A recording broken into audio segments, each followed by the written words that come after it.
할렐루야. 3일 저녁입니다. 오늘도 많이 더웠죠. 집에서 분명히 잘 씻고 나왔는데 벌써 팔뚝에 또 등쪽지에 땀이 흥건합니다. 거기서 여기 오는 동안에 벌써 땀이 흘렀습니다.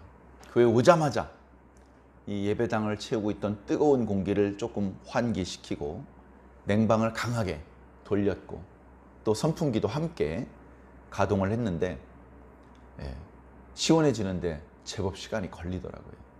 어찌되었건 교회에서 지금은 이제 제법 선선해져서 함께 찬송도 부르고 함께 성경 말씀도 읽고 기도도 하고 이번에는 말씀을 듣는 시간입니다. 여러분들은 교회 오는 게 좋습니까? 저한테 대답 안 해주셔도 됩니다. 교회 가는 것이 좋을 때도 있고 안 좋을 때도 있겠죠. 상황은 다 계속 변할 수 있기 때문에 답은 고정된 것은 아닐 것입니다. 교회 가는 게 재미있을까? 왜 자꾸 교회를 가지? 뭐가 그렇게 재밌지? 여러 가지로 얘기해 볼 수 있을 것 같습니다. 나 어렸을 때부터 걸음마 할 때부터 교회 예배당 이쪽 저쪽 돌아다녀가지고 교회는 나의 놀이터고 교회는 나의 공부방이고 교회는 나의 식당이고 나는 교회에서 자랐어. 그래서 난 교회가 너무 친숙하고 너무 편안하고 좋아. 그럴 수도 있을 겁니다. 아이고 우리 교회 목사님 말도 마. 얼마나 설교 말씀이 재밌는지 배꼽 잡는다니까. 배꼽 꽉 잡고 있어야지. 안 그러면 배꼽이 어디로 없어져 버려. 그렇게 목사님의 설교 말씀이 재밌기 때문에 난 교회가 좋다. 교회가 재밌다. 그렇게 말할 수도 있을 것입니다. 주일 예배를 드리고 나서 교회 식당에서 식사를 하면서 친교를 하는데 많이 주는 건 아니지만 이게 많은 사람들을 위해서 준비한 것 치고는 깨끗하고 맛도 아주 좋단 말이죠. 그래서 교회 가면 인스턴트가 아니고 그냥 제대로 된 집밥을 아주 그냥 영양 만점 거기다 정성 가득한 그런 식사를 하는 것 같아서 배도 편하고 너무나 이렇게 음식 먹는 게 좋아. 그렇게 말할 수도 있을 것입니다. 여러 가지 이유가 있겠죠. 어쩌면 교회 가서 재미있지 않은 날이 더 많은 사람도 있을지 모릅니다. 자, 근데 어쨌든 여러분, 자기가 잘하는 일이 있고 좋아하는 일이 있습니다. 누가 그걸 가지고 이제 책도 쓰고 했는데 우리 직장을 구할 때 잘하는 일을 잘 소질을 살려서 그쪽 방향에서 직장을 구해야 될지 아니면 내가 좋아하는 일 그쪽 방향에서 내 직업을 구해야 될지 어떻게 하는 게 좋겠습니까? 이제 물어봅니다. 이렇게 할 수도 있고 저렇게 할 수도 있죠. 경우에 따라선 잘하는 것도 아니고 좋아하는 것도 아닌 그런 직종에서 일하는 분도 예를 들면 많이 있을 것입니다.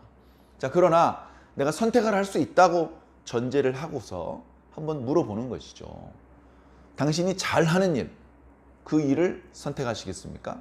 당신이 좋아하는 일을 선택하시겠습니까? 대부분의 사람들이 자기가 잘하는 일을 선택한다고 합니다. 왜냐하면 잘해야 그쪽 분야에서 먹고 살지 잘 못하면 제대로 수당 받을 수 있겠습니까? 잘해야 월급을 받아갈 수 있는 거죠. 그런데 직장 생활을 합니다. 결혼도 했고 부모님도 모셔야 되고 아내하고 이제 자식도 생겼고 계속해서 월급을 받아서 생활비를 대야 그걸로 밥도 해먹고 옷도 사입고 집에 냉방도 하고 난방도 하고 아프시면 병원비도 내고 그럴 거 아닙니까? 계속 벌어야 돼요. 기분 나쁘다고 사표 막 던지면 식구들 배고파요. 손가락 빨아요. 큰일 납니다. 그런데 이 사람이 직장을 구할 때 자기가 잘하는 분야에서 직장을 구했답니다. 자기가 잘하는 분야의 직장을 구해서 처음에는 잘했어요. 근데 시간이 지나니까 그게 자기가 정말 하고 싶었던 거는 아니었던 거예요. 정말 하고 싶었던 게 아니다 보니까 지속적으로 잘하기가 어려워요. 그냥 어쩔 수 없이 하는 거예요. 어쩔 수 없이 하는 거예요. 그러면 자기가 하고 싶었던 건 어떻게 하죠? 자기가 하고 싶었던 것도 합니다. 언제? 퇴근 후에. 어떤 사람은 직장에서 쉬는 시간에. 자기가 정말 하고 싶었던 거를 완전히 포기하는 게 아니고요. 퇴근 후에 밤새도록 그걸 하는 거예요. 자기가 좋아하는 거니까. 그래서 그 책을 썼던 분은 이렇게 얘기를 합니다. 차라리 자기가 잘하는 분야에서 직장을 구하지 말고 자기가 좋아하는 분야에서 직장을 구하는 게 어떻겠느냐. 자기가 좋아하는 분야니까 어떡합니까? 자, 좋아하는 일은요, 계속 할 수 있어요. 좋아하는 일은 계속 할 수 있어요.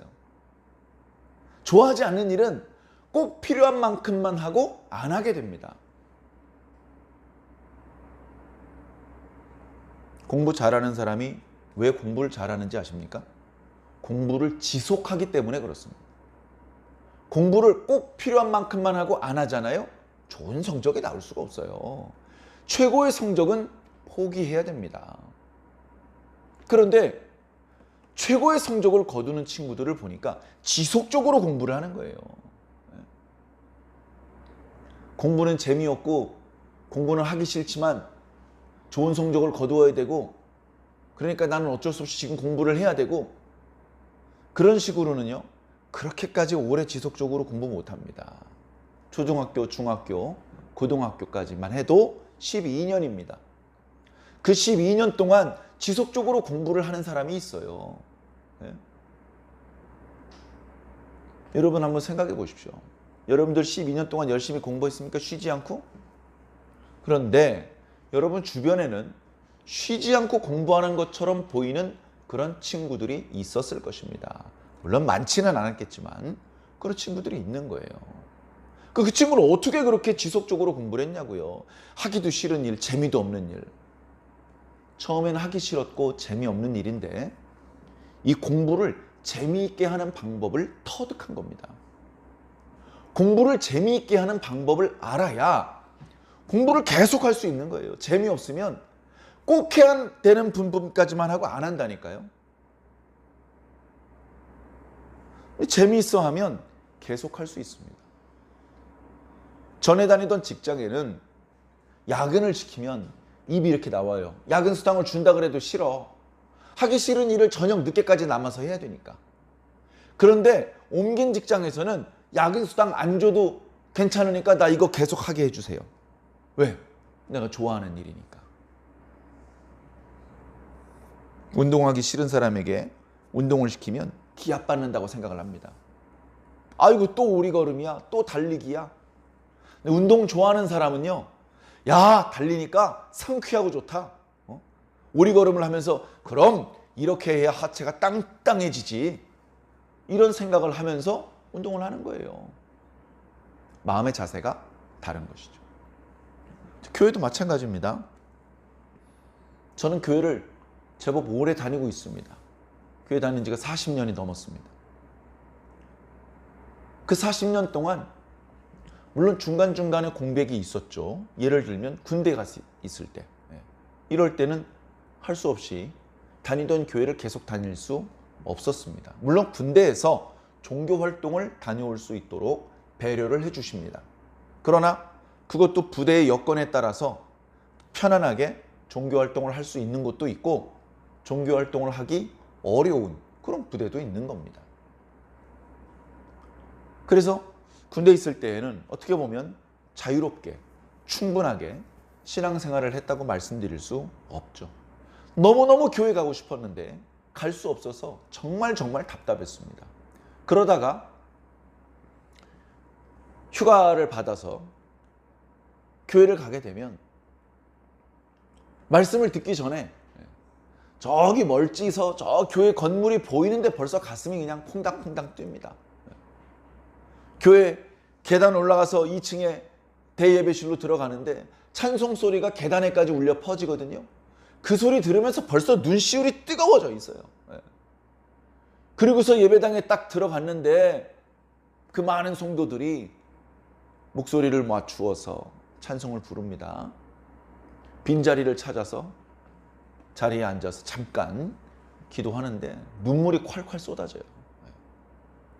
너무너무 가고 싶었던 교회, 너무너무 드리고 싶었던 예배를 그걸 못하고 있다가 휴가를 받아서 오랜만에 예배를 드릴 때 그런 감격과 감동이 있었습니다. 그래서 한번 물어본 겁니다. 여러분들은 교회가 좋습니까? 교회 오는 게 좋습니까? 좋지 않은 사람은요, 교회 와달라고 사정을 해도 안 옵니다. 안 와요. 억지로 부탁을 해서 친구가 소매를 잡아 당겨서 올 수 있는 교회 몇 번이나 되겠습니까? 몇 번. 내가 좋아야 교회를 계속 다니는 거예요. 내가 좋아야. 목사님 말씀이 처음에는 좀 어려웠는데 처음에는 왜 저런 식으로 말씀하시는지 이해가 안 되는 경우가 많았는데 시간이 지나니까 목사님께서 말씀하시는 그런 방법도 이제 익숙해지고 찬송가도 아는 찬송가가 하나도 없었는데 이제 떠듬떠듬 좀 따라 부를 수 있고 그리고 이제 예배를 이렇게 드리고 나면 마음이 편안해지고 기분이 좋고 예배 끝나면 눈에 띄게 성도들의 얼굴이 밝아요. 웃으면서 아이고 집사님 오셨어요. 아이고 권사님 건강하셨어요. 이렇게 인사를 하는데 얼핏 봐도 진심이야. 진심이야. 마음의 기쁨이 충만해가지고 서로 반갑게 인사하는 모습들을 보면서 야 여기는 저 세상과 다르구나. 여긴 뭔가 좀 다른 것 같아. 나도 여기에 소속되고 싶어. 나도 이 사람들 중에 한 일원이 되고 싶어. 그런 마음이 올라오는 거죠. 그래서 이제 교회를 갑니다. 어떤 날은 예배 순서가 복잡해요. 성가대가 찬양을 하기도 하고 헌금을 걷기도 하고 특별 찬양이라고 해서 독창을 부르거나 연주를 하거나 율동을 할 때도 있습니다. 그런가 하면 또 어떤 예배는 예배 순서가 단순해요. 찬송 한 곡 부르더니 목사님 바로 설교를 시작해버려. 그리고 끝나면 그냥 목사님 기도 한번 하시더니 예배가 끝나버려. 뭐 그런 예배도 있고 교회도 예배 끝난 다음에 식사도 하고 이런 교육, 이런 친교의 모임, 봉사의 모임 이런저런 활동이 있는 날도 있고 예배 끝나도 특별한 활동이 없어서 다들 집으로 그냥 돌아가는 그런 날도 예를 들면 있습니다. 근데 그런 거랑 상관없이 교회가 그냥 좋은 거예요. 교회가. 제가 지난주에 어떤 분을 만났는데 그분은 이제 결혼해서 부부가 정말로 열심히 교회를 섬겼습니다. 교회에서 청년부 사역도 하고 그 다음에 이제 주일학교 중에서 이제 유치부 사역을 오랫동안 했습니다. 그냥 뭐 어린이만 좀 돌본 게 아니고 그 함께 어린이들을 돌보는 선생님들을 자기 집으로 초대해서 식사 대접도 하고 아주 함께 일하는 동역자들과 함께 가족처럼 그렇게 이제 신앙을 잘 했던 것이죠. 그리고 이제 그런 분위기에서 그분의 아들도 그 교회를 잘 다녔습니다. 아까 말씀드렸던 것처럼 교회에서 엄마 품에 안겨서 교회 갔고 걸음마 할 때 교회 예배당 이쪽 저쪽을 뛰어다니면서 놀았고 또 이제 유치부부터 시작을 해서 초등부에 올라갈 때까지 여러 가지 프로그램, 여름 성경학교, 뭐 간식도 먹고 그런 어린이로 아주 신실한 그런 어린이로 잘 성장을 했습니다. 근데 시간이 지났습니다. 엄마 아빠가 여러 가지 사정이 생겨서 다른 교회로 옮겼습니다. 작은 교회로 옮겼어요. 그런데 이 아들은 전에 다니던 교회 계속 다니게 해달라는 거예요. 왜? 어렸을 때부터 거기서 놀았으니까. 그래서 이제 그러라고 했어요. 그러라고 해가지고 엄마 아빠는 주일 예배를 저쪽에서 드리는데 이 아들은 전에 주일학교 예배 드렸던 곳으로 가서 거기서 예배를 드립니다. 얼마나 교회를 좋아하는 아이인지 수요일날 저녁에 엄마 아빠는 교회를 못 가는데 수요일날 저녁에 초등학교 4학년 학생이 교회를 가는 거예요. 왜 가니? 오늘은 주일학교 모임도 없잖아. 무슨 소리예요? 수요일 저녁엔 3일 저녁 예배가 있잖아요. 그 어른들만 드리는 예배에 중고등학생도 아니고 초등학교 4학년 학생이 그 예배 참석하려고 간다는 거예요. 교회가 가깝지도 않아요. 집이 멀리 이사를 오는 바람에 교회를 옮긴 상황이었기 때문에. 그럼 어떡합니까? 엄마가 교회까지 태워다 줍니다. 그럼 예배 끝나면 그 교회에 전에 같이 신앙했던 어느 집사님이 집으로 데려다 준답니다. 얼마나 교회가 재미있으면 그렇게 할까요? 여러분들 어떻습니까? 교회가 정말로 재미있으셔서, 교회가 좋아서 이렇게 오셨습니까? 아니면 재미는 없는데 하도 저 김 목사님이 예배의 중요성을 강조하시고 예배가 중요하다. 예배가 너무너무 중요하기 때문에 예배를 준비하는 것도 중요하다. 예배 불과 1시간 남짓 예배 드리지만 예배 준비는 전날 밤부터 시작된다. 일찍 자야 일찍 일어나고 일찍 일어나야 지각 안 하고 졸지 않고 말씀에 집중할 수 있고 하나님 만날 수 있고 복 받을 수 있고 천국 갈 수 있다. 그런 말씀을 하도 강조를 하셔서 그래서 그냥 예배를 빠지면 마음이 불편하고 불안하고 그래서 그냥 예배 왔습니다. 뭐 예를 들면 그럴 수도 있을 것 같아요.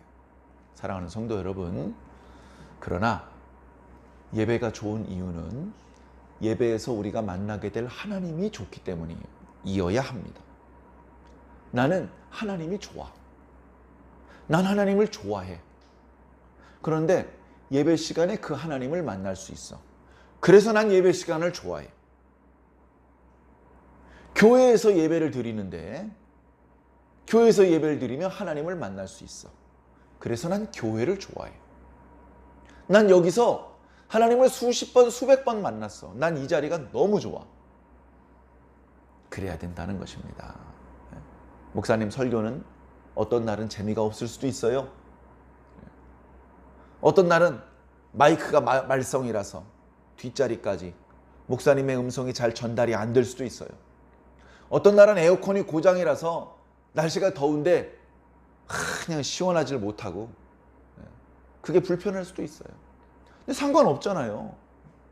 그런 것과 상관없이 하나님 만날 수 있잖아요. 그래서 하나님을 만날 수 있으면 나는 좋다. 그런 마음으로 앞으로 신앙을 해주시기를 부탁을 드립니다. 네. 하나님께서 하십니다. 우리도 알잖아요. 저 남자가 날 좋아하는 것 같아. 저 여자가 나한테 관심 있는 것 같아. 그런 말을 하진 않았어요. 근데 느낌으로 알 수 있지 않습니까? 눈빛으로, 말투로. 하나님께서 여러분들이 정말로 하나님을 좋아하는지, 사랑하는지 다른 사람은 몰라도 하나님은 아십니다. 하나님은 아셔요. 그래서 여러분들이 신앙생활하는 이런 모습들을 보면서 하나님께서 기뻐하실 수 있는 그런 신앙생활을 우리가 해야 될 것입니다.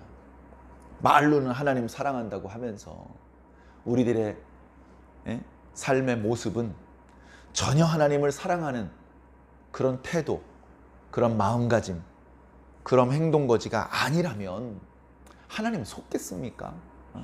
아이고 이놈 자식은 저 지옥에 떨어져야 되는데 천국에 실수로 올라왔네. 그렇게 실수로 천국 가는 일이 있을 수 있겠습니까? 불가능하죠. 사랑하는 성도 여러분, 그저 우리 한 사람 한 사람이 마음을 다해 진심으로 하나님, 예수님, 성령님을 사랑한다면 우리가 조금 부족한 부분이 있더라도 그것은 크게 문제가 되지 않을 것입니다. 마음을 다해 하나님을 사랑하시기를 당부를 드립니다. 자, 오늘 말씀은요, 본문 말씀을 읽기 전에 말씀을 드렸던 것처럼 분량이 제법 깁니다. 함께 이 말씀을 읽어주셔서 감사드리고요. 오늘 말씀 속에는 너무나 중요한 그런 교훈이 숨겨져 있습니다. 한두 개가 아니라 여러 가지 중요한 교훈들이 숨겨져 있습니다. 그것들을 얼마나 많이 발견할 것인지, 얼마나 많이 가져갈 수 있는지, 얼마나 많이 내 것을 삼을 수 있는지, 그것에 따라서 신앙의 성장 속도가 달라지겠죠. 경우에 따라선 하나도 얻지 못하고 있었던 것마저 잃어버려가지고 신앙이 퇴보하는 경우도 있더라고요. 우리는 그렇게 신앙의 퇴보를 이루지 말고 조금씩 더 얻어서 성장하고 성숙할 수 있기를 바랍니다. 자, 오늘 말씀을 한번 살펴보겠습니다. 아람과 이스라엘 사이의 전쟁의 이야기입니다. 자, 뭐 정확한 지도를 그리지는 않겠습니다만 대충 아람이 여기 있습니다. 그 다음에 이제 이스라엘이 여기 있죠. 그 다음에 유다는 여기 있습니다. 아람이 제일 크고, 아람이 어떻게 보면 본래는 이제 작았는데 지금 이스라엘과 전쟁을 하는 상황 속에서는 아람이 이스라엘보다 훨씬 강력한 나라입니다. 그래서 이스라엘을 막 괴롭혀요. 그럼 이스라엘하고 유다는 본래 하나의 나라였지만 남북으로 갈라졌죠. 이스라엘이 유다보다 훨씬 큽니다. 이렇게 유다보다 훨씬 큰 이스라엘도 아람이 괴롭히니까 괴로운 거예요. 우리는 이미 20장 말씀 묵상을 통해서 아람과 이스라엘 사이의 1차와 2차 전쟁에 대해서 살펴보았습니다. 그때도 이스라엘이 하마터면 멸망할 뻔했습니다. 그때 말씀을 잠깐 드리면 아람의 군대가 이스라엘과 아람 사이의 국경지대에 제대로 된 수비대도 만나지 못한 채 곧바로 이스라엘의 수도 사마리아를 포위해버렸습니다. 그러니까 보세요. 이스라엘 나라가 이만큼 있어요. 영토가. 그러면 이스라엘 영토에 주민들이 여기저기 살 겁니다. 중심에 수도 사마리아가 있고 그 주변에도 조그마한 크고 작은 성읍들이 있어서 거기에 성주들도 있고, 그리고 이스라엘 왕 밑에 여러 가지 장군들이라든가 군대의 조직이 있어가지고 곳곳에 병사들이 배치되어 있습니다. 그러다가 적들이 침공해 오면 얼른 길을 막아야 되는 것이죠. 적군이 왕을 위협할 수 있는 곳까지 가지 못하도록 저 국경에서 차단을 시켜야 된다는 것입니다. 그런데 당시 이스라엘은 어떤 상황이었는지 미루어 짐작컨대 경제적으로 부흥했다고는 하지만 외교적으로 주변 나라들과 관계가 좋다고 생각을 해서 방심한 탓인지, 아니면 바알 종교 우상 숭배에 너무 빠져 있는 탓인지 오히려 군대가 약해져 있는 상황이었던 것 같습니다. 그러다 보니까 아람의 군대가 제대로 싸우지도 않고 곧바로 사마리아 성을 포위시켜 버렸습니다. 왕과 그 나머지 백성들과 군대가 분리되었기 때문에 바깥에서는 왕을 도와줄 수가 없습니다. 성읍 안에는 병사가 얼마 안 돼요. 이런 상태로 시간이 지속되면 성 안에 갇혀 있는 사람이 굶어 죽습니다. 그러면 그렇게 되기 전에 항복을 하겠죠. 그럼 나라가 망하는 겁니다. 그럼 왕은 죽는 겁니다. 상황이 그런 상황이었는데 이름도 소개되어 있지 않은 어느 선지자가 왕에게 갑자기 턱 나타납니다. 왕에게 선지자가 이렇게 나타나는 것이 쉬운 일이 아닙니다. 왜냐하면 이미 바알 종교를 국교화했고 여호와 종교를 금지시킨 상황이었기 때문에 그렇습니다. 여호와의 선지자가 발견되면 모두 죽여라. 이게 이세벨의 명령이었습니다. 그래서 많은 여호와의 선지자가 죽임을 당했습니다. 아합의 국내 대신이었던 한 신실한 하나님의 종이 있었죠. 그가 어떻게 했습니까? 여호와의 선지자 100명을 숨겨주었습니다. 50명씩 동굴에 숨겨주고 날마다 떡과 물을 공급해 주었다라고 그렇게 기록하고 있지 않습니까? 여호와의 선지자가 길거리에 그냥 편안하게 걸어 당길 수가 없는 시대라는 말이에요. 동굴에 숨어 지내야 되는 그런 시대란 말입니다. 그런 시대에 어느 선지자가 왕 앞에 딱 하고 나타나는 거예요. 잡아 죽이려고? 뭐 죽으려고 환장했어? 그런데 이 선지자는 두려움에 떨면서 어쩔 수 없이 선 게 아니고 아주 당당하게 왕 앞에 섰습니다. 왕이시여, 걱정하지 마십시오. 여호와의 말씀에 이스라엘이 이긴다고 하셨습니다. 그러니 그들이 나오면 곧바로 사로잡아서 내 앞으로 끌고 오도록 해라. 그렇게 얘기를 한 것이죠. 그때 아람 왕은 자기를 도와주러 온 다른 왕들과 함께 술을 마시고 있었습니다. 압도적인 병력의 우세함으로 싸워보지도 않고 손쉽게 승리할 거라고 확신했기 때문이죠. 그러나 사마리아 성문을 열고 나온 아합 왕과 용사들은 항복하러 나온 게 아니었습니다. 그들은 앞에 보이는 대로, 닥치는 대로 아람의 군사들을 쳐부수면서 돌진을 하고 있었습니다. 술을 마시다가 어허, 이거 뭐야? 하면서 깜짝 놀란 아람 왕은 급히 병거를 타고 본국으로 도망갈 수밖에 없었고, 전쟁은 그 선지자가 예언한 대로 이스라엘의 승리로 돌아갈 수밖에 없었습니다. 이스라엘 백성들은 크게 두려워했다가 너무나 기뻤죠. 꽤 오랫동안 하나님을 섬기지 않았기 때문에 이 좋은 일이 하나님 덕분인지 제대로 깨달았을지, 이 좋은 일을 주신 하나님께 제대로 감사했을지 상당히 의문스럽긴 합니다만 어쨌든 이스라엘이 이겼습니다. 그들이 신실하지 않았지만 하나님께서는 그들을 지켜주셨습니다. 선지자가 예언을 또 합니다. 왕이시여, 방심하지 마십시오. 아람 왕은 내년에 또 쳐들어올 것입니다. 그러니 대비를 하시는 게 좋겠습니다. 그래, 아람 왕은 대비를 합니다. 병사들을 늘리고 아람 군대가 함부로 사마리아 성까지 진격하지 못하도록 국경의 수비를 철저히 해 놓았습니다. 해가 바뀌었습니다. 아람의 왕은 다시 병사들을 채우고 전에 술자를 기울이던 왕들을 다 쫓아보내고 자기가 직접 명령할 수 있는 군사령관 32명을 세워서 완전 시스템을 바꾸었습니다. 그리고서 몰고 내려오는데 나름대로 이스라엘이 수비를 한다고 국경 지역에 병사들을 배치해 놓았습니다. 그래서 아람도 그 맞은편에 병사들을 배치해 놓았죠. 그런데 아람의 군대는 지면을 가득 채웠고 이스라엘의 군대는 작은 염소떼 두 무리 같더라 라고 기록을 하고 있습니다. 여전히 아람이 압도적으로 강한 상황입니다. 그러다 보니까 왕부터 시작해서 군사들이 또 두려워합니다. 그때 이번엔 또 다른 선지자가 예언을 하는 것이죠. 왕이시여, 두려워하지 마십시오.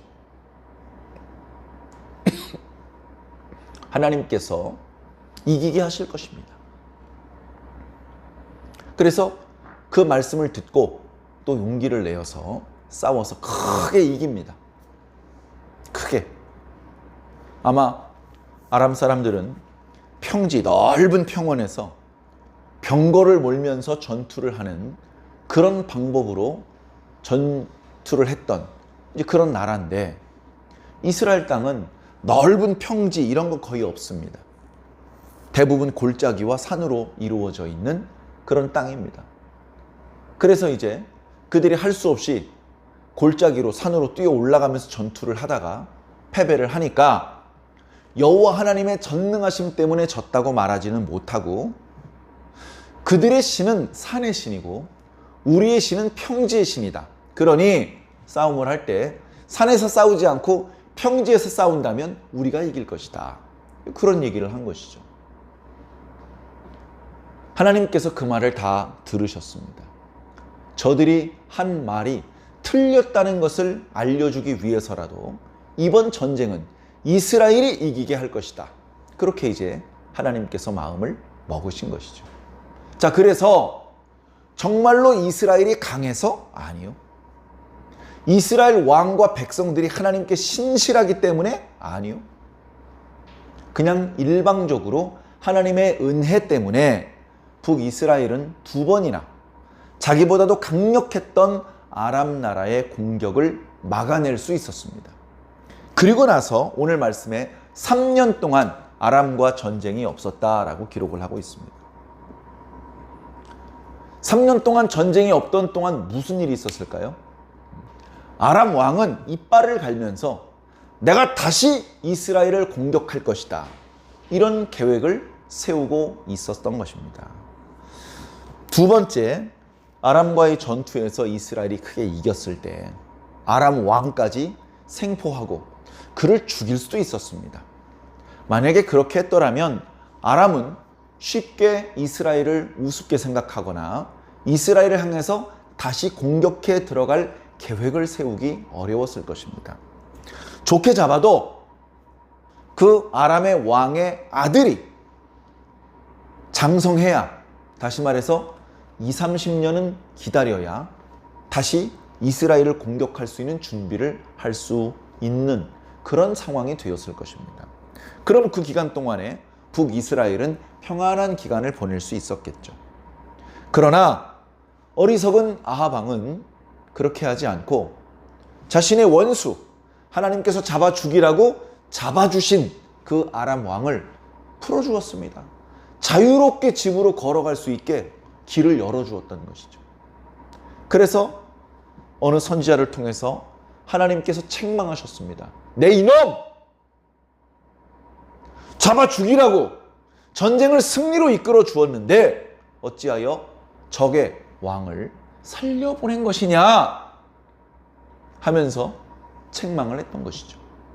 그리고 그 일 때문에 결국 아합의 가문은 하나님께 책망을 받고 그리고 그 집안이 멸문을 당하는 그런 불행으로 떨어지게 된 것입니다. 그 다음에 나봇의 포도원을 차지하는 과정에서 완전히 그 집안을 하나님께서 저주하시는 말씀이 선포가 되었고, 그리고 오늘 말씀은 이제 그 저주의 내용들 중에서 일부가 이루어지는 그런 말씀들입니다. 자, 이런 상황이에요. 지금 3번째 아람이 쳐들어오는 상황입니다. 자, 이스라엘은 유다하고 좋은 관계를 유지했습니다. 당시 유다의 왕은 여호사밧 왕이었습니다. 뒤에 나오는데 유다 왕은 아합 왕 4년에 왕이 되었던 여호사밧이 다스리고 있었고, 뒤에 나옵니다만 여호사밧과 아합 왕은 이제 사돈을 맺습니다. 사돈을 맺어서 이제 아합 왕의 딸이 유다로 시집을 오는 그런 상황이 됩니다. 그래가지고 이제 아합이 불렀죠. 그래서 이제 여호사밧이 이스라엘로 올라갔습니다. 이 상황이, 자, 오늘 말씀에는 모든 상황을 시시콜콜하게 자세하게 풀어서 설명해 주고 있지는 않습니다. 그래서 오늘 본문 말씀뿐 아니고 앞뒤에 여러 내용을 알고 있는 제가 틈틈이 오늘 본문 말씀에 설명되고 있지 않은 부분까지 설명을 지금 하고 있는데 잘 이렇게 들으시기를 바랍니다. 자, 사돈지간이 되었어요. 아합 왕은 이스라엘 영토 중에서 이쪽에 길르앗 땅이 있는데 이 땅을 아합 왕 아버지 오므리 때 아람 사람들한테 뺏겼어요. 아람 땅이 돼버린 것이죠. 아람 땅. 그래가지고 야, 이걸 다시 우리가 회복해야 되지 않겠느냐?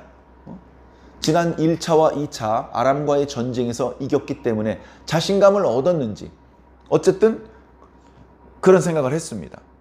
아람이 만만치 않으니까 유다에 연락을 해서 유다의 군대와 함께 싸운다면 유다와 이스라엘이 연합군을 편성을 해서 여기 길르앗 땅에 주둔하고 있는 아람 군대를 쫓아낼 수 있다면 그러면 이 길르앗 땅을 우리가 다시 수복할 수 있지 않겠느냐, 그런 생각을 합니다. 그래, 유다의 여호사밧 왕께서는 어떻게 생각하십니까? 아이고요, 형님 하잔 대로 하겠습니다. 제 병사들은 다 형님의 병사고 제가 타고 다니는 말들은 전부 다 형님 겁니다. 그랬더니 아합 왕이 너무너무나 기분이 좋죠. 너무너무나 기분이 좋아. 그런데 여호사밧 왕이 여기서 한마디를 합니다. 이런 게 중요한 거예요. 정해져 있는 얘기만 하는 게 아니고 예상 밖의 이야기를 지금 하는 것입니다. 여호사밧이 뭐라 그랬냐면, 그런데 형님, 우리가 전쟁에 나가기 전에 여호와의 선지자에게 좀 물어보면 어떨까요? 여호와의 선지자에게 좀 물어보면 어떨까요? 여호와의 말씀이 좀 어떠한지 좀 물어보면 좋겠습니다. 그렇게 얘기를 합니다. 이건 미리 얘기가 됐던 게 아니에요. 그런데 그 이야기를 듣고 아합 왕이 신하들을 보내서 선지자들을 좀 모셔오도록 해라. 그랬더니 불과 얼마 안 지나서 선지자 400명이 모였습니다. 이게 좀 이상하지 않습니까, 여러분? 지금 상황이 어떤 상황이냐면요, 길거리에 여호와의 선지자가 이렇게 걸어다니면 그냥 잡혀 죽어가는 상황이라고요. 여호와를 섬기는 여호와의 종교가 금지가 된 시대란 말이에요. 그래가지고 신실한 하나님의 종은 여호와의 선지자들을 굴 속에 숨겨놓고 떡과 물을 공급해주는 이런 지경이란 말이죠. 그럼 여기 400명은 도대체 누굽니까? 자, 모르긴 해도 참 선지자는 아닌 것 같아. 참 선지자. 참 선지자는 다 잡아 죽였어. 왜? 선지자는요, 하나님 말씀만 듣지 사람 말은 잘 안 듣습니다. 사람들이 와가지고 이렇게 좀 해주세요, 저렇게 좀 해주세요, 말 안 들어요. 선지자는 하나님 말씀만 듣습니다. 그리고 말 안 듣는 선지자들은 다 죽이고 말 잘 듣는 애들만 남겨놓은 거예요. 사람이 시키는 대로 잘하는 선지자가 하나님의 종일까요? 사람의 종이죠. 그런 애들만 남겨놓는 거예요. 야, 넌 말 잘 듣는구나. 알았어. 너는 잡아 죽이지 않을 테니까 시키는 대로 잘해. 해가지고 가짜 선지자들을 관리하고 있는 겁니다. 그래가지고 여호사밧 왕이 왔을 때 선지자 400명이 순식간에 모인 거예요. 야, 뭐 이래? 월급 계속 받으려면 가야 돼. 해가지고 400명이 모이는데 가면서 무슨 일이래? 가가지고 전쟁에서 크게 이길 것이라고 예언하면 된대. 아, 그래? 별 쉽구만. 월급 받기 쉽네. 해가지고 400명이 모인 거예요. 그래가지고 다 예언을 하는 겁니다. 여기 시드기야라는 거짓 선지자는 소풍도 준비를 했네요. 뭘 만들어 왔어, 뿔 같은 모양의 모양을 철로 만들어 가지고 와가지고 하나님께서 말씀하시기를 이런 뿔로 저 아람 군대를 찔러서 멸할 것이라고 하셨습니다. 아, 그래? 영적인 분별력이 없는 사람이 들으면, 야, 하나님께서 이번 전쟁에도 축복을 하시나 보다, 이렇게 생각할 거예요. 영적인 분별력이 없다면. 그런데 그 400명이 그렇게 순식간에 모인 것도 이상하고, 선지자들이 무슨 녹음 테이프 틀어놓은 것처럼 똑같은 목소리로 예언하는 것도 이상해서 뭔가 이상함을 감지한 여호사밧 왕이 혹시 다른 선지자 없습니까? 이렇게 물어본 겁니다. 참, 여러분, 이런 대목에서 아합과 여호사밧의 차이를 느끼실 수 있어야 돼요. 자, 여호사밧은 자기가 왕이에요. 왕인데 어떤 왕입니까? 하나님의 통치권을 인정하는 왕이야. 그러니까 마음대로 하고 싶지 않아. 하나님의 뜻인지부터 확인하고 싶어. 여호와의 말씀이 어떤지 물어보고 싶은 이 마음, 이건 하나님의 주권, 하나님의 통치권을 인정하는 태도입니다. 여러분, 바로 오늘 저와 여러분들에게 있어야 될 태도예요. 어떤 중요한 일을 하기에 앞서서 이 일에 대하여 하나님께서 어떤 생각을 하고 계신지 기도해 보아야 됩니다. 이 일은 하나님께서 기뻐하시는 일이 확실해. 그런 확신이 들었을 때에 힘을 실어서 전력을 다해서 그 일에 매진해야 되는 것이죠. 하나님의 뜻이 아니라면 얼른 발을 빼야 되는 것입니다. 그리고 여호사밧 왕은 하나님의 통치권을 인정하는 왕입니다. 그러면 아합 왕은요? 아합 왕도 여호와의 선지자들을 소집하고 그들의 의견을 묻고 하는 거 보니까 아합 왕도 하나님의 통치권을 인정하는 왕인가요? 벌써 아합 왕과 여호사밧 왕 사이의 대화를 들어보면 아합 왕은 자기가 듣고 싶은 예언만 듣고 싶은 사람이에요. 아이고 저 선지자 한 명이 더 있긴 한데 그 선지자는 항상 흉한 예언만 해서 안 불렀습니다. 그러니까 아이고 왕이시여, 형님 그런 소리 좀 하지 마세요. 빨리 가서 그분도 모셔오세요. 그랬더니 이번에는 신하들이 아니고 내시를 보냅니다. 그러더니 그 내시가 선지자에게 말합니다. 지금 선지자들이 전부 다 전쟁에서 승리하실 것이라고 예언을 했으니 당신도 똑같이 예언해 주셨으면 좋겠습니다. 그러니까 그 400명도 이런 지침을 받고 온 거예요. 여러분 지금 가시면 유다 왕과 함께 우리 왕 아합 왕께서 계신데 승리할 거라고 예언을 해야 됩니다. 어떤 방향, 어떤 내용으로 예언을 해야 될지 지침을 주는 거예요. 그게 무슨 선지자입니까? 하나님께서 주신 말씀을 하는 선지자가 아니고 아합 왕의 내시가 주는 말을 예언하는 선지자예요. 그럼 그게 무슨 선지자입니까? 그래, 나는 하나님께서 주신 말씀으로만 예언하겠다. 예언을 합니다. 그리고서 이제 왕 앞에 가죠. 가서 물어봅니다. 전투를 하러 올라갈까 말까? 그때 올라가소서 하나님께서 승리하게 하실 것입니다. 그랬더니 이제 그게 진심이 아니라고 느꼈는지 내가 몇 번을 되물어야 제대로 말하겠느냐? 그러니까 이제 예언을 합니다. 그 예언의 내용이요. 상당히 의미심장한 내용이에요. 뭐라고 했냐 하면 내가 보니 온 이스라엘이 목자 없는 양같이 산에 흩어졌는데 여호와의 말씀이 이 무리에게 주인이 없으니 각각 평안히 자기 집으로 돌아갈 것이다. 주인은 왕을 말하는 거잖아요. 왕이 없다는 얘기예요. 왜 없어요? 죽었으니까. 왕이 죽는다. 백성들은 도망가서 뿔뿔이 흩어진다. 이런 얘기란 말이에요. 그걸 시적으로 이렇게 표현을 한 거예요. 그 의미를 아합 왕이 모를 리가 없죠. 그러니까 아합 왕의 얼굴이 팍 찌그러져 가지고 여호사밧에게 얘기하면 거 보세요. 저런 식으로만 예언을 한다니까요. 그런데 이제 이 미가야 선지자가 계속해서 예언을 합니다. 왕이여, 내가 지금부터 하는 말을 잘 들으시오. 내가 천상에 하나님 보좌 앞에서 펼쳐지는 하늘의 회의석상을 보았습니다.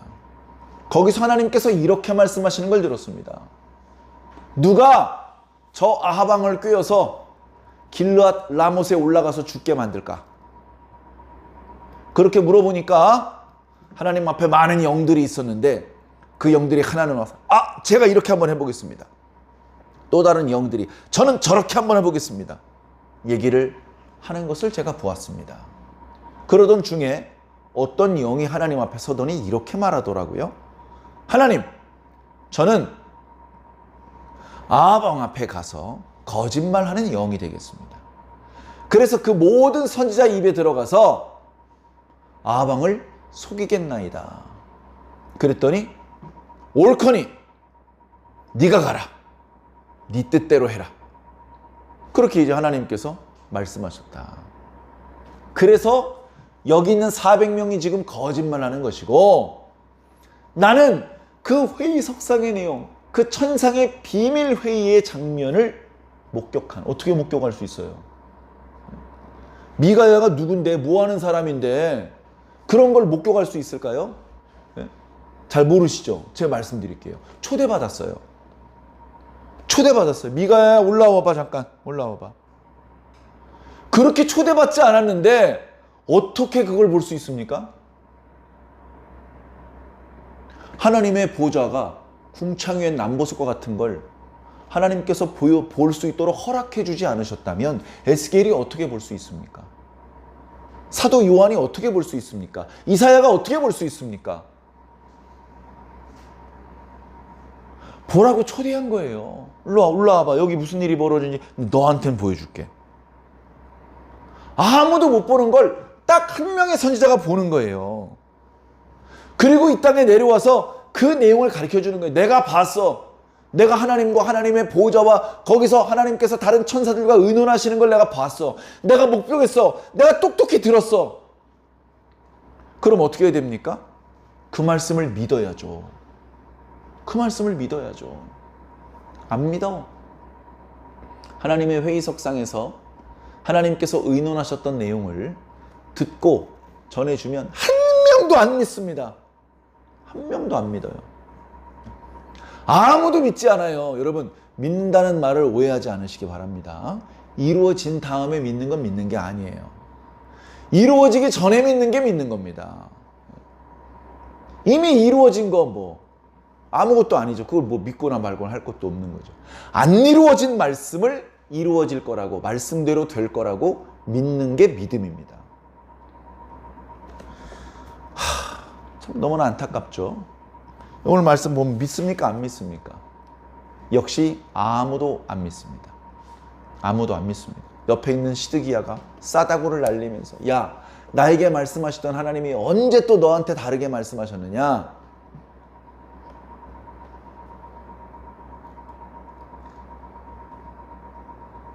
네가 골방에 들어가서 숨는 그날에 볼 것이다. 그러니까 아마 시드기야가 골방에 들어가 숨는 날도 있을 겁니다. 그때 깨닫겠죠. 아, 그때 미가야가 내가 골방에 들어가 숨는다 그랬는데 아이쿠 이렇게 이루어지는구나. 이루어진 다음에 깨달으면 늦는다. 그래가지고 왕이 야 우리 저 출정할 거야. 출정할 거고 결정됐고 여기 저 이 미가야 선지자는 불길한 예언을 했기 때문에 감옥에 가둬라. 고생의 물과 고생의 떡을 먹게 하라는 얘기는 그 감옥살이를 고생스럽게 하도록 해라 이런 말이에요. 아마 전쟁에서 승리하고 돌아오면 처형을 시켜버릴 생각이었을 겁니다. 근데 살아서 못 돌아와요. 그 전쟁에 참여한 사람 대부분 살아서 못 돌아와. 뒤에 이어지는 말씀 보면요. 아하방이 얼마나 비열한 왕입니까? 변장하고 들어가요. 그 미가야 선지자의 예언은 믿지 않지만 기분이 찝찝한 거야. 변장해. 여호사밧 왕, 당신은 왕복을 입고 전쟁에 참여하고 나는 변장하고 평 군사들과 똑같은 복장으로 들어가겠소. 그런데 적장들은요. 야, 너는 큰 자나 작은 자나 싸우지 말고 이스라엘 왕만 죽여. 이렇게 얘기를 한 겁니다. 그래 그 특공대가 이렇게 보니까 왕복을 입은 사람이 한 명 있어요. 그래서 그쪽으로 막 쫓아갔는데 여호사밧 왕이야.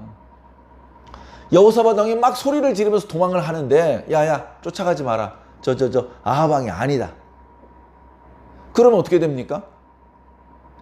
아람 군대의 전략이 실패한 거죠.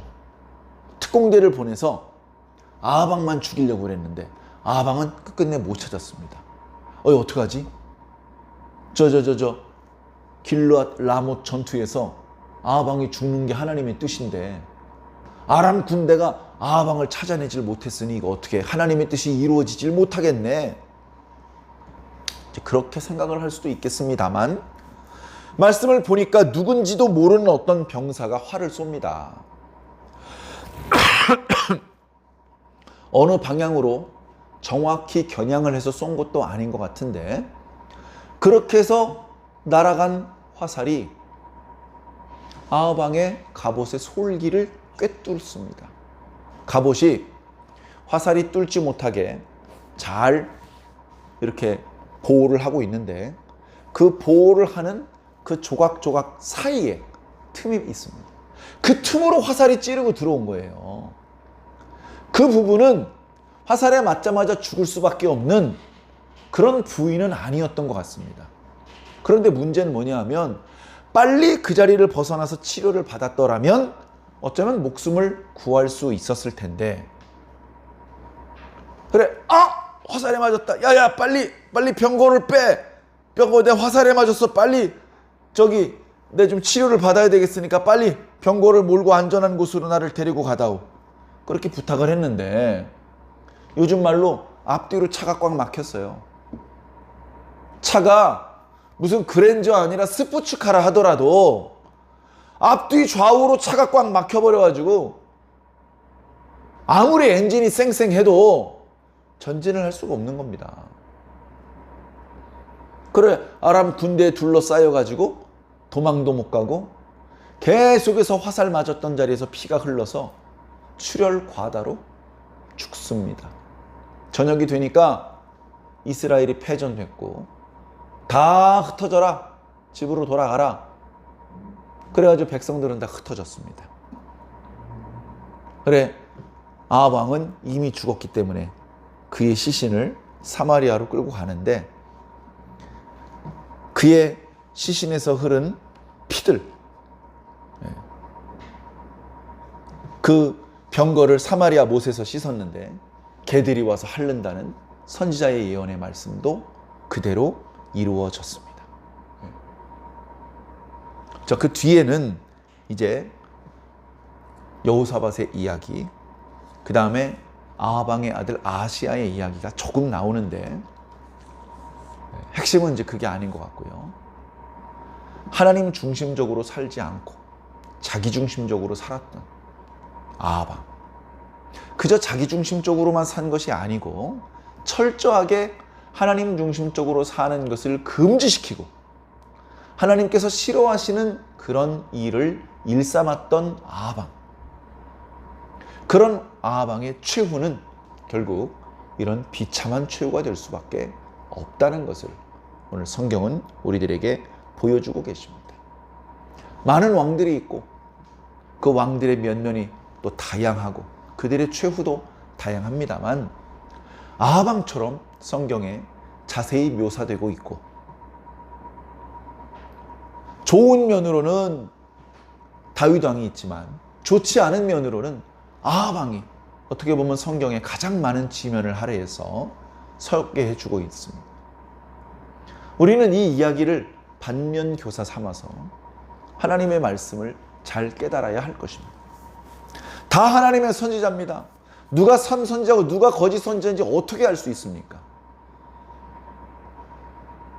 얼마 전에 전투를 할 때에는 어느 선지자가 나타나서 이스라엘이 승리할 것입니다 라고 예언을 했고, 그리고 그 예언은 맞는 예언이었고, 그리고 이번 전투에서 400명이 예언한 것은 거짓 예언이었고, 그걸 어떻게 알아보냐고요.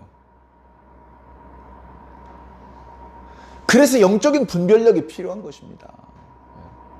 영적으로 깨어있지 못하면 어느 예언이 참인지, 어느 예언이 나에게 주신 말씀인지 깨닫기가 어렵습니다. 사랑하는 성도 여러분, 여러분들은 오늘 교회에 오셔서 지금까지 들었던 모든 것, 찬송 소리도 들었고 기도 소리도 들었고 설교하는 소리도 들었죠. 그 소리들 중에서 여러분들을 향한 음성은 어느 부분이었는지 분별할 수 있습니까? 분별할 수 없다면 아마 큰 유익을 얻기는 어려울지도 모르겠습니다.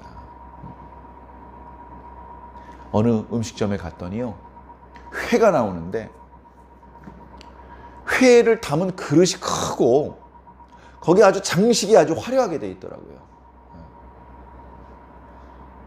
모르는 사람은, 진짜 모르는 사람은 그 넓은 회 그릇에서 어느 부분을 먹는지 모르는 거예요.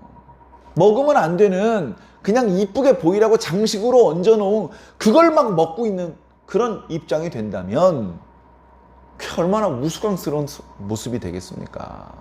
횟집에 자주 간 사람은 야야 뭘 그런 걸 먹고 있어, 먹는 거 아니야, 이거 먹어, 이거.